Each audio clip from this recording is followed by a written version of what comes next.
सभी बच्चों का गुरुकुल एकेडमी के ऑनलाइन क्लास में आपका स्वागत है।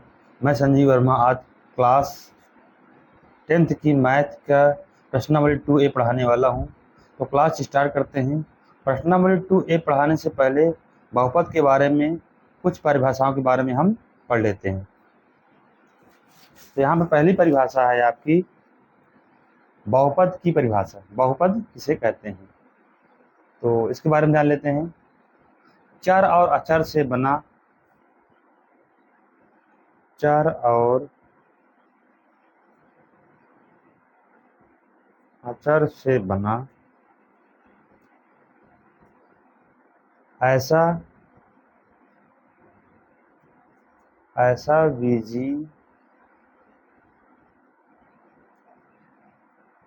व्यंजक जिसके चर की घात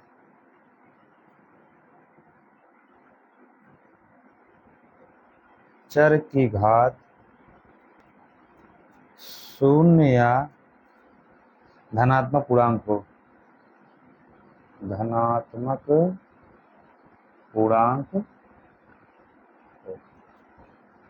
बहुपद कहलाता है।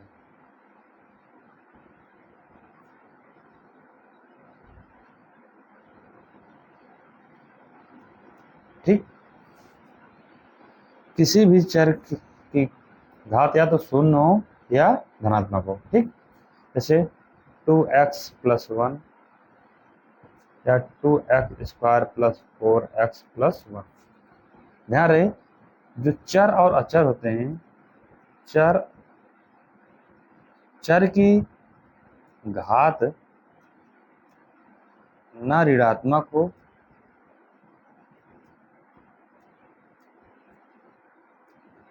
न ही भिन्न के रूप में हो। अगर किसी भी चर की पावर अगर ऋणात्मक है या भिन्न है तो बहुपद नहीं कहलाएंगे। अगले परिभाषा देखते हैं। अगली परिभाषा है बहुपद का मानक रूप। बहुपद का मानक रूप। ठीक, जब हम किसी बहुपद या चर को आरोही या अवरोही क्रम में लिखते हैं तो वह बहुपद का मानक रूप कहलाता है। जब हम किसी बहुपद या चर को आरोही या अवरोही क्रम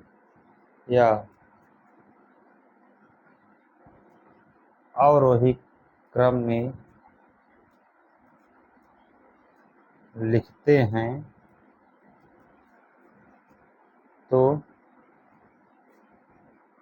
वह बहुपद का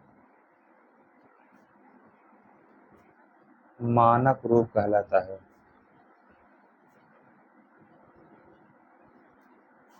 है। ठीक, ऐसे देख लेते हैं क्वेश्चन। अब कोई भी जैसे 4x³ + 3x² + 4x + 1 देखा जाए तो किस क्रम में है? ये आरोही क्रम में है ना। x पावर 3 है, फिर x पावर 2 है, फिर x पावर 1 है, फिर अचर है। इसको ऐसे भी लिख सकते हैं 1 + 4x + 3x² + 4x³। इस तरह का लिखना ही क्या कहलाता है? बहुपद का मानक रूप कहलाता है। ठीक, अगली परिभाषा में एक पदी बहुपद ऐसा बहुपद जिसमें एक पद हो। क्या हो? एक पद हो। जैसे x हो गया x² या 5x², तभी क्या है? एक पद है। 8 या -9 क्या होगा? ये सब एक पद में। आगे देखते हैं द्विपदी बहुपद ऐसा बहुपद जिसमें दो पद हों। जैसे 4x + 1 x² - 1 या 3x² + 1 या y + 1 सभी क्या है? द्विपद। प्लस और माइनस से पदों का बंटवारा होता है। यहाँ प्लस है तो ये एक पद ये हो गया, एक पद ये हो गया। यहाँ माइनस है, एक पद ये हो गया, एक पद ये हो गया। यहाँ पे देखो प्लस है, माइनस है, प्लस है, दो पद हो गए, यहाँ भी प्लस है। तो पदों का जो बंटवारा होता है धनात्मक और ऋणात्मक चिन्हों के अनुसार होता है। ठीक, आगे देखते हैं। अगला क्या है, त्रिपदी बहुपद। ऐसा बहुपद जिसमें तीन पद हों क्या कहलाता है, त्रिपदी बहुपद। जैसे x square plus 4x plus 5, two x square minus 9x plus 4, ये सब क्या है, त्रिपदी पद। देख हमने बताया ना कि प्लस और माइनस से पदों का बंटवारा होता है। अगर देखा जाए यहाँ पर एक पद ये हो गया, एक पद ये और एक पद ये। यहाँ पर देखा जाएगा यहाँ माइनस है, एक पद ये हो गया, एक पद ये हो गया और एक पद ये हो गया। ठीक, आगे देखते हैं। अगला है आपका शून्य बहुपद। शून्य बहुपद क्या है, ऐसा बहुपद जिनमें सभी गुणांक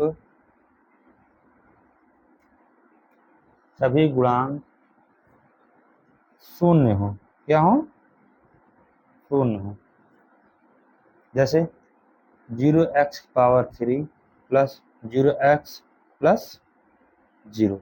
ठीक, क्या है, ये शून्य बहुपद है। आगे देखते हैं। अगली आपकी परिभाषा जो है वह है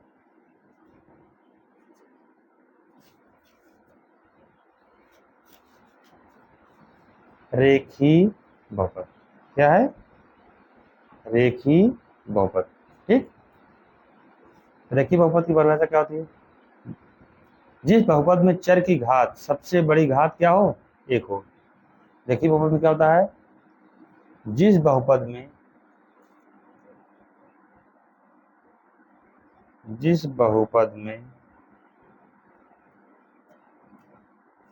चर की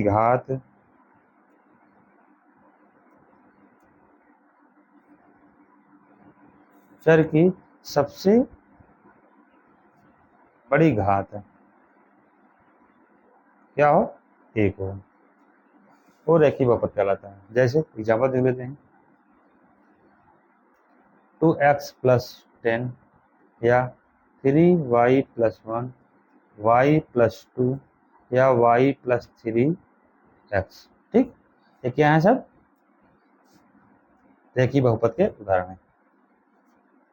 अगली परिभाषा है आपकी बहुपद के शून्यकों का ज्यामितीय अर्थ। ठीक, बहुपद इसमें लिखते हैं बहुपद के शून्यक के वे बिंदु होते हैं जो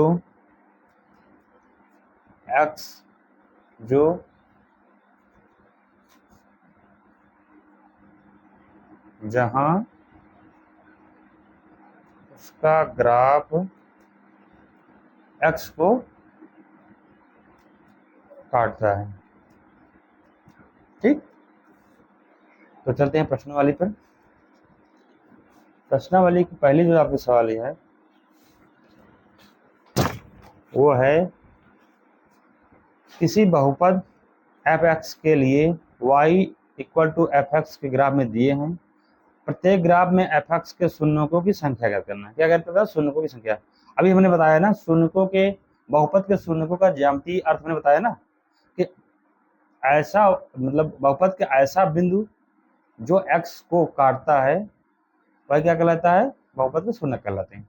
जैसे यहाँ पर देखो ये x अक्ष है, ठीक, और ये y अक्ष है। अब ये रेखा x अक्ष को कितने स्थानों पर काट रही है, एक स्थान पर काट रही है ना, तो शून्य क्या हो जाएंगे, शून्य हो जाएगा एक, कितना, एक।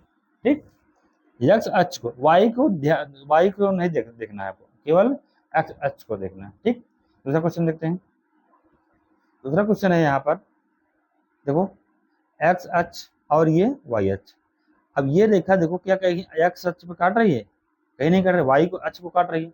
तो हमें y से कोई मतलब नहीं है, हमें केवल x से मतलब है। शून्यकों की संख्या अगर ज्ञात करना है तो x अक्ष को कोई रेखा अगर काटती है, जितनी बार काटेगी उतना ही उसका शून्यकों की संख्या होगी। यहाँ पर क्या हो जाएगा, शून्य की संख्या क्या हो जाएगी,